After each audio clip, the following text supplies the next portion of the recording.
না আমরা পুরোটা ভিডিও করি তো। আর খাবারের শেষে প্লেটে কেউ হাত ধুবেন না। প্যান্ডেলের পশ্চিম পাশে আমাদের পানি এবং সাবান দেওয়া আছে, ওখানে এসে হাত ধুবেন। খাবারের শেষে কেউ প্লেটে হাত ধুবেন না। প্যান্ডেলের পশ্চিম পাশে আমাদের পানি ও সাবান দেওয়া আছে, ওখানে এসে হাত ধুবেন।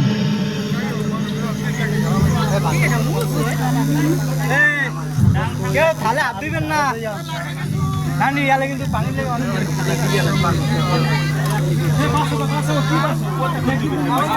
হই হুল্লোড় না করে শান্তিপূর্ণভাবে খাবার খাবেন এবং অতিরিক্ত খাবার নিয়ে কেউ খাবার নষ্ট করবেন না। ঠিক আছে।